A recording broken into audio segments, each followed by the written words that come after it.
காவாலகுடி சுவாமின்னு இருந்தாள். ரொம்ப பெரியவாள். எங்க பெரியவாள்லாம் அடிக்கடி வண்டி வச்சவா அழிச்சுன்னு போவாளவாள்.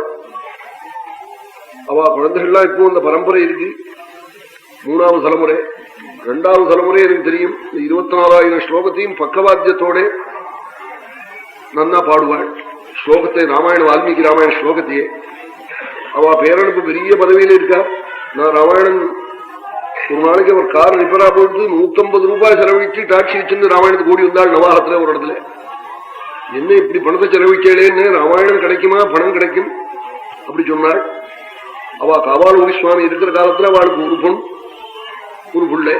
அந்த பெண்ணை பெரிய இடத்துல கொடுத்தாள். அவளுக்கு 10 வேலி கொடுத்தனும். 10 வேலினா இப்ப அது 10 லட்சம் ரூபாய் போறோம். அப்படிப்பட்ட பூமி இது. கற்பூரத்தை தவிர எல்லாம் வளையும். அப்படிப்பட்ட பூமி.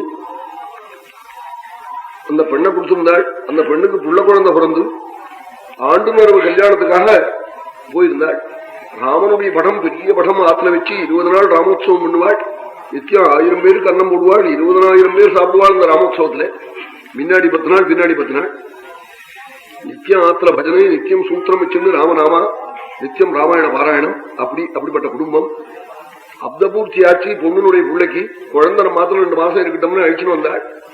அழிச்சுன்னு வந்து ஒரு 10-20 நாள் ஆன உடனே கொல்லையில போனா பாம்பு கடிச்சு விடுது. பாம்பு கடிச்சா ராத்திரி கடிச்சு விடுது. வண்டியில போட்டு இங்கெல்லாமும் மந்திரிக்கு எடுத்துன்னு போனாள். ஒன்னும் ராத்திரியே 12 மணிக்கு சரீரத்துல ஜீவன் இல்லை. ஆனா மனசு கேட்கிறதா அங்கெல்லாமும் அழிச்சுன்னு போனா எல்லாருமா யுவா பேசாம ஆத்துல ராமனை பூஜை பண்ணிட்டு இருக்காரு. மத்தியானம் 12 மணிக்கு அந்த சரீரத்தை கொண்டு விட்டாள். வெறும் சரீரத்தை இங்கெல்லாமும் மந்திரவாதிகிட்ட கொண்டு போயிட்டு என்னன்னு கேட்டாள். எல்லாரும் அலறினாள். இப்படி இதுக்குள்ள மேல நடத்த வேண்டியதுக்கெல்லாம் ஏற்பாடுலாம் பண்ணிவிட்டாள். ஊர்ல இருக்கிறவாள்லாம் எல்லாரையும் வெளியில போனாள். சாயங்காலம் 5 மணிக்கு தான் போய் ஸ்நானம் பண்ணிவிட்டு சந்தியாவந்தனம் பண்ணினாள். கொல்லையில போய் வேப்ப மரத்துல தானே ஏறி வயதான சமயத்துல ஒரு வண்டி வேப்பலையை கொண்டு ராமனுடைய படத்துக்கு எதிர்க்க போட்டாள். அந்த சரீரம் வேளியில இருக்கிற சரீரத்தை சம்சாரத்தை போகணும் வெளியில போய் சொல்லிவிட்டாள். தாம் பிடிச்சு தூக்கி கொண்டு ராம படத்துக்கு எதிர கொண்டு போட்டாள்.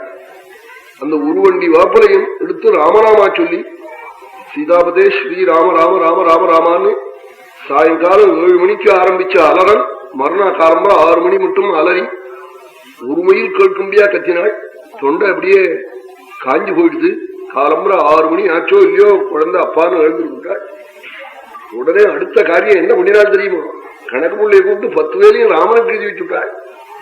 சுவாமிக்கு எழுதி வச்சுட்டாள் 10 வேலி சொத்தையும். இன்னைக்கு ராமன் மேல இருக்குது. அப்படி கலியில பிரத்யட்சம் ராமன். அதனாலதான் பட்டர் சாஸ்திராம பாஷ்யத்துல எழுதுற பொழுது அசமத சஞ்சீவனம் ஸ்ரீ ராமச்சரித்தம் பிரஸ்தூயத்தை, மரித்தவர்களையும் பிழைக்கச் செய்யும் ராமச்சரித்திரம் இனி கூறப்படுறது. மரணத்தை காப்பாத்தி விடுவதும் ராமாயணம் காட்டா. மரணத்துக்கு மேல கஷ்டம் உண்டா, துக்கம் உண்டா? ராமாயணம் எத்தனை துக்கத்தை போக்குங்கிறதுக்கு இது ஒரு அளவா வச்சுக்கோ. அசமிருத சஞ்சீவனம் ஸ்ரீ ராமச்சரித்தம் பிரஸ்தூயத்தை. சீத ஜீவனோட எத்தனை மணினால் அவளை உயிரை காப்பாத்தலையா? சுலுக்கு போட்டு பாதி உயிர் வெளியில வந்துட்டு காப்பாத்தி விடுது. இப்படி காவாலகுடி சுவாமி குடும்பத்துல அப்படி ரட்சிச்சிருக்காள்.